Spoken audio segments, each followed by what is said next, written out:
Patricia Sun is a philosopher who is ahead of her time and has been presenting and speaking to groups throughout the United States and around the world for over 30 years.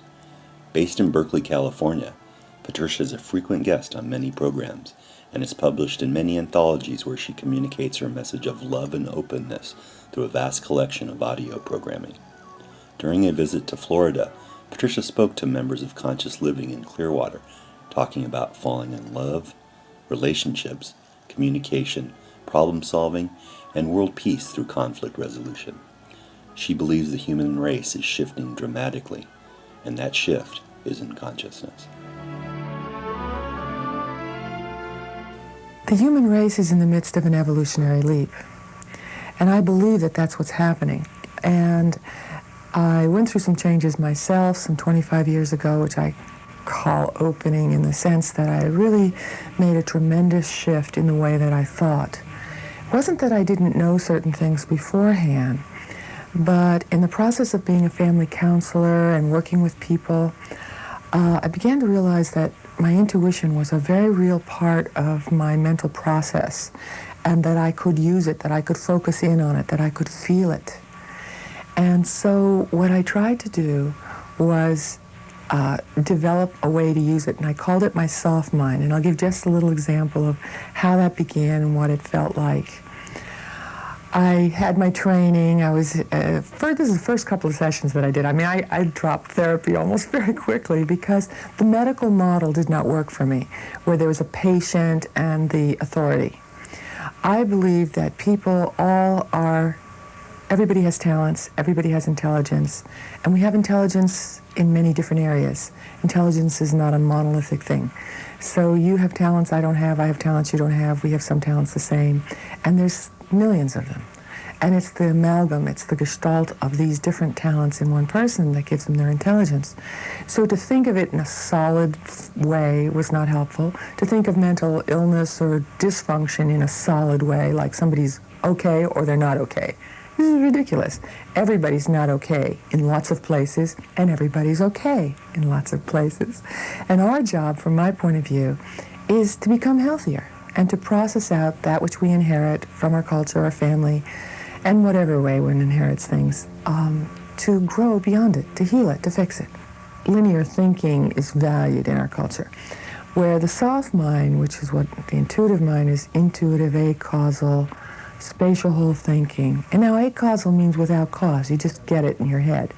It's where intuition and all kinds of creative things come from. Not just what we call normally psychic things, but things like art and beauty and love and emotion and music. It's where Beethoven, Bach, and the Beatles got the music that never was before. It's the mind that can think of something that never existed before.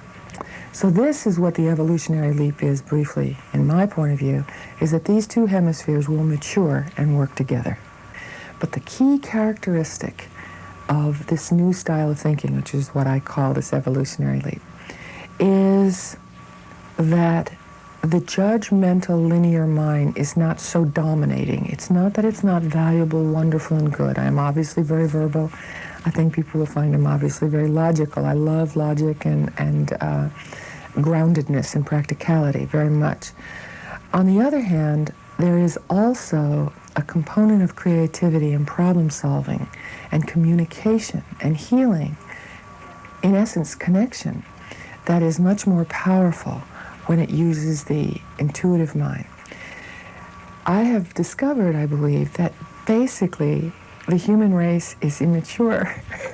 Now, I don't say this to be scoldy or in a condescending way at all. I mean it in biological terms. We are very young. We haven't been here very long.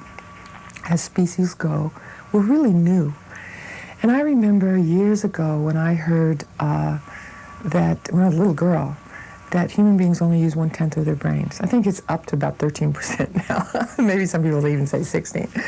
But I remember when I heard that and I thought, oh no, nature does not do this. This cannot be. How can we use only 1/10 of our brains? And then as I was thinking about it, I realized, oh, we're just not finished yet.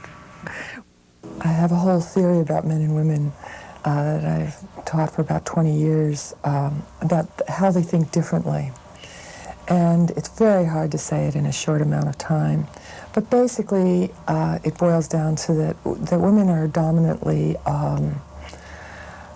left-brained, which is logical, linear, and verbal. That's why women love to talk. And I believe that it's necessary that women have this, evolutionarily speaking. They have a yin body, they have a yang style of thinking. And it doesn't mean only, and I'm not talking about it in concrete terms, it's just that, or solid terms, it's that it's a dominance, a preference, especially under stress. So one of the things that happens between men and women is that women verbalize and also try to manipulate things for what they believe is a safe outcome. I mean, from their point of view, it seems they try to be right.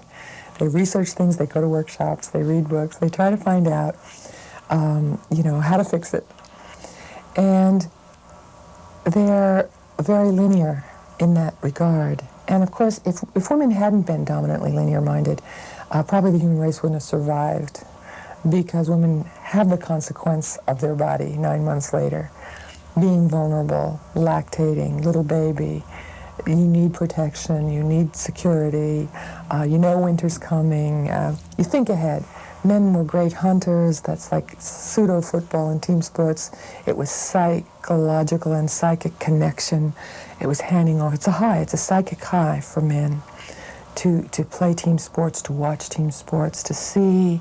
They're not as verbally dominant. They can speak, obviously, and they have left brains, but they're also dominantly right-brained. So they are more emotional, I believe, than women. I think women are thought to be more emotional because they're more verbal about explaining their emotions. I think actually men are more emotional, and they go into overload.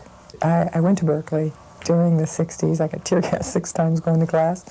And I was in a some women's study course, which was ridiculous. It was a constant harangue against men, and I had 3 sons and a husband I loved, and I just said, "Excuse me, this is not the cause of the problem. There's more to this than just hating men, and if you just end up hating everybody, all the men, then what do we do?" So I very early on was observing this as an issue, as one of the difficulties in the feminist movement, and I think it has to do with the style of thinking preference. Because when women are frightened, they get more verbal, they get more linear, they get more rigid, they get more controlling, and when they are fearful of their security. So that's why women have the thing of being the nag or the bitch or the not nice female energy.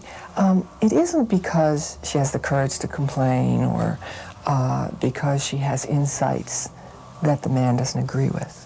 It has everything to do with the fear in the delivery and the rigidity of the linearness of the delivery.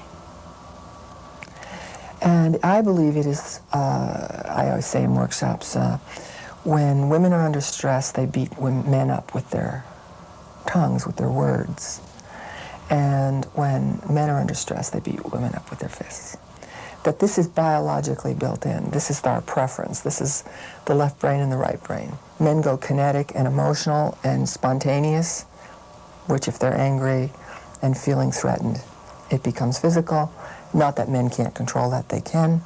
But I think very little is said about how it is a corollary to what women do, and that it is never okay to beat anybody up verbally or physically. And so it takes a certain amount of willingness to say, okay, I will become a student of my own behavior. I will watch how I speak. I will listen to what I say when I speak. I will put myself at the other end of my words, and how would I like to be talked to that way? What does it do in my response if I hear just the little tone of voice I included? Would I get my back up? Guaranteed the other person would too. So it isn't a censoring of what you say, it's a rectifying of what your communication is, so it is more mature, more usable, more working, and more empowering ultimately to you and the other person. We think so simplistically still. We think in such polarized old-style thinking, and everyone does. And that is, to me, that's the objective.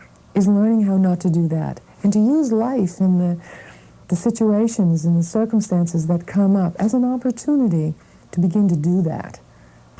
I mean, we need to have relationships that are not the battle of the sexes, where your partner is your partner. And what people tend to do are all kinds of sort of pseudo things. We want the appearance of a relationship. We know what the feeling would feel like, so we pretend fall in love. We fall in love with somebody who's got a certain amount of something that attracts us, and then we fill in the blanks with our fondest dream. And so eventually the person, and we adore the person, but eventually the person is uncomfortable because what you're adoring isn't who they are. You filled in the blanks with your wish. And eventually you discover who they are, and they discover you don't know who they are. And that ends a relationship. That begins to make it break. And so it's wonderful to adore someone, but you have to see who they are. It's wonderful to be in love. I'm very romantic, actually. It's wonderful to be in love, but it has to be for real. You have to know them first. And we keep putting the cart before the horse. We keep wanting it to be a certain way so much that we, as I say, fill in the blanks. And then, of course, what happens is when it breaks up, reminds me years ago, I think I was in Florida, at a workshop, and there was a woman who had been divorced for 7 years, and she was sitting sort of near the front, and she looked very sad, and she raised her hand and she said, "Well, I'm still in love with my ex-husband." And I said, "Well, how long? How long have you been divorced?" And she said, 7 years. And I said, 7 years? I said, "Do you still see him?" And she said, "No." I said, "Wait a minute. You're not in love with your husband. You're in love with your fantasy of your husband. You filled in all the blanks. So now you had the perfect thing because you filled it in the way you wanted it. And so now you have perfect loss." So often when people are in great despair over a loss of a relationship, it really is because they lost their fantasy, not because they lost the person. And there's a wonderful goodness in God and in reality and the unfolding of the universe. And basically it is human beings that cause the problem. We're the ones who make things not work through our immaturity, through our lack of knowing, and through our bad mistakes or bad choices. And that's okay. God set it up that we would have to make bad choices because you can't have free will unless you're free to choose however you're free to choose. And if you choose one way and it doesn't work, then you have to say, "Oh, that didn't work. I learned from that. And I discovered this and this and this and this along the way. So now I'm free to choose something else." And our job is to not hang on to the bad choices except by the knowledge that it gives us, and to feel good about making new choices. That's growth, that's learning, and that is one of the characteristics of New Style thinking, and one of the characteristics of Old Style thinking is we keep beating ourselves up because we need to be right more than good. I always say it's much more powerful to be good than to be right. So the next level of thinking, this evolutionary leap, is processing out this judgmental mind.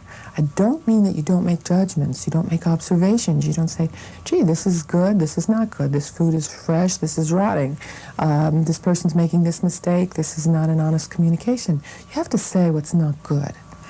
But you don't say it with judgmentalness. You say it with support. And that's the difference. That's the evolutionary leap. That's the waking up, as Buddha would say. That's the coming home, as Jesus would say.